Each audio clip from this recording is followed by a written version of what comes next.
Assalamualaikum warahmatullahi wabarakatuh. Kali ini saya akan membahas mengenai jiwa yang tertukar, bagian yang ketiga. Tapi kali ini saya akan fokus kepada menanggung beban atau yang dikorbankan. Kalau yang video pernah saya bahas kan dari segi yang membantu. Nah, saat ini dari segi korban. Langkah awal yang harus dilakukan bagi korban jika memang sudah mengetahui, jika ada yang kena terus mengetahui, langkah yang pertama yaitu harus sering harus sering duduk malam. Paling enggak yuk, kalau bisa itu di atas jam 12 malam.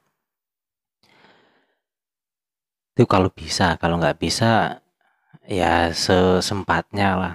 Tapi setiap hari harus dilakukan. Tapi yang baik itu kan di atas jam 12 malam. Karena di situ alam itu kan bagus kalau di atas jam 12 malam. Tidak tercampur apa-apa. Makanya kan dari penelitian entah itu kedokteran terus itu kan bagus. Suasana alam itu bagus, bersih. Makanya kan kalau bisa di atas jam 12 malam. Itu yang pertama ya sesuai dengan kepercayaannya. Di sini saya yang bahas tentang yang muslim. Kalau bagi yang muslim itu ya sesuai lah, mau sholat hajat atau yang lainnya itu ya bagus dijalankan. Tapi di sini waktu duduknya itu paling utama yaitu paling enggak minta pertolongan kepada Allah Subhanahu wa taala untuk memutuskan ikatan-ikatan dari ikatan-ikatan makhluk gaib yang merusak tubuh,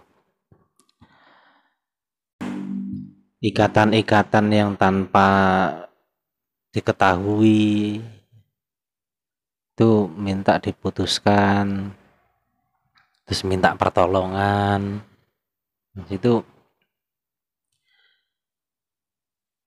Terus perbanyak untuk membaca surat Al-Falaq, karena surat Al-Falaq ini kan tujuannya kan untuk minta pertolongan kepada Allah Subhanahu wa taala untuk memutuskan buhul-buhul.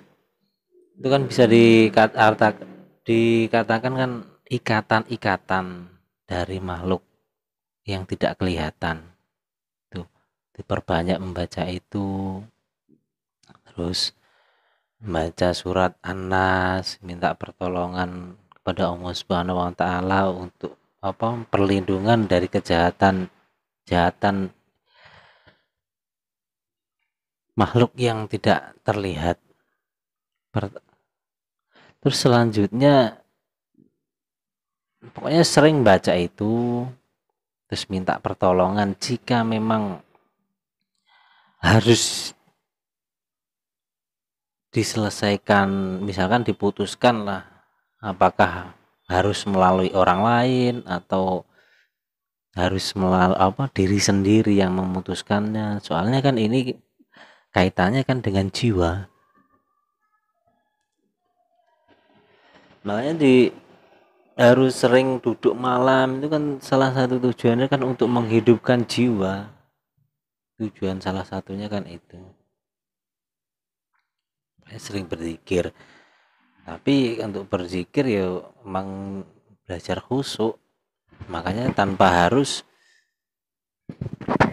pakai hitungan, itu nggak perlu pakai hitungan. Kalau bisa malah sebanyak-banyaknya. Tapi yang paling diutamakan kan khusyuknya, fokusnya atau konsentrasi lah. Pikirannya tetap lurus, di hati tetap membaca. Kalau untuk yang kepercayaan lain atau agama lain ya sesuai dengan kepercayaannya. Biasanya nanti dapat isyarah. Misalkan memang harus sendiri atau harus ada bantuan orang lain, itu biasanya nanti lama kelamaan itu kan dapat isyarah.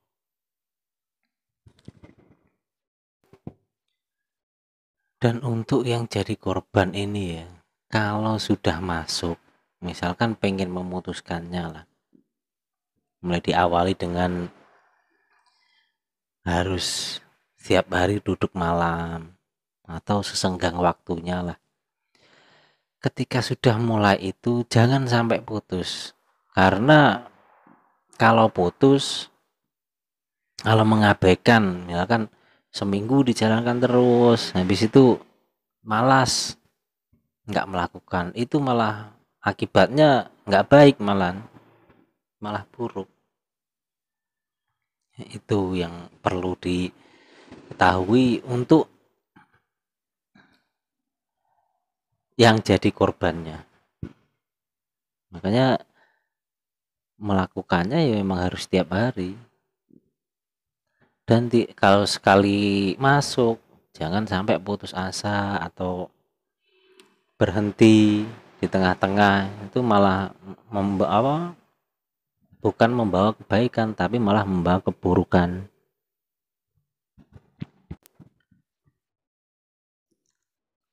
Soalnya semua itu kan, kehidupan manusia itu kan berasal dari Allah Subhanahu wa taala. Itu sesuai kepercayaannya lah, Tuhan yang Maha Esa. Nah, tanpa diketahui entah itu perbuatan orang masa lalu, tanpa sadar atau tidak sadar, disengaja atau tidak disengaja, itu kan semua kan berawal dari Allah Subhanahu wa taala yang menghendakinya. Nah, makanya kan harus minta pertolongan kepada Allah Subhanahu wa taala, karena memang permasalahan tentang jiwa yang tertukar karena harta itu memang bukan main-main. Resikonya, efeknya itu kan memang bukan main-main. Makanya minta pertolongan kepada Allah Subhanahu wa taala. Di situ nanti pasti kan dapat isyarah. Tahu harus beres dengan diri sendiri atau harus dengan bantuan orang lain, itu biasanya nanti dapat isyarah. Tapi kalau pergi ke sana, pergi pokoknya entah itu orang pengobatan yang spiritual lah, itu kebanyakan kan kurang begitu memahami.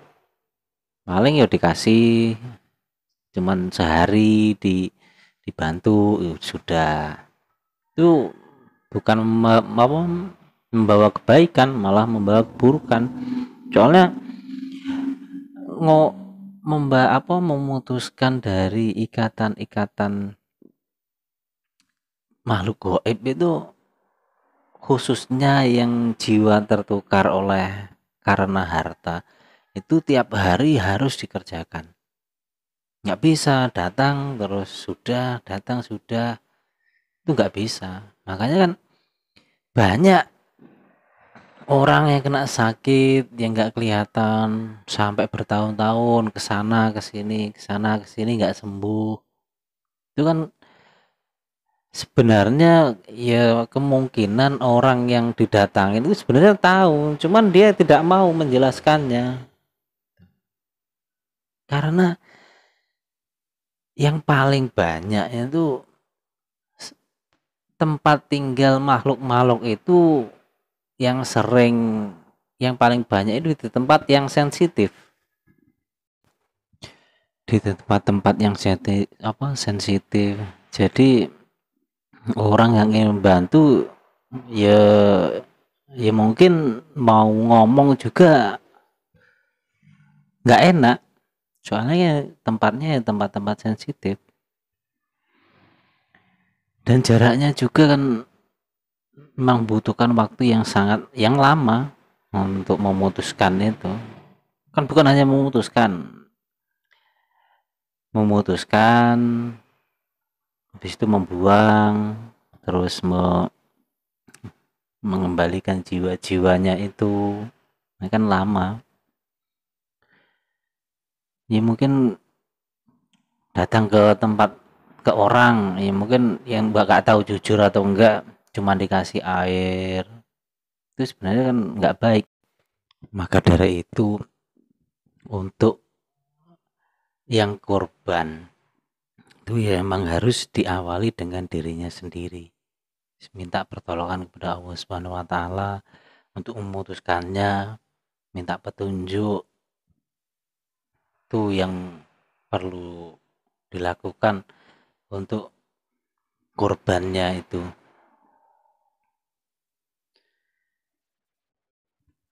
Karena datang semua itu kan kehendak Allah Subhanahu wa taala. Makanya ya minta pertolongan kepada Allah Subhanahu wa taala, minta petunjuk. Karena orang zaman sekarang itu rata-rata kan imbas dari kehidupan masa lalu tadi tanpa diketahui bagi korban. Yang menanggung beban.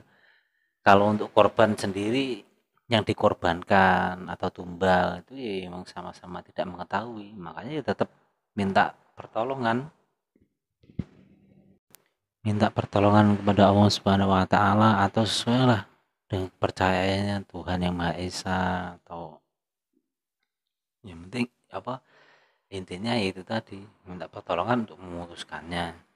Mungkin video kali ini saya membahas tentang jiwa yang tertukar, lebih fokus ke korban atau yang menjadi yang dikorbankan.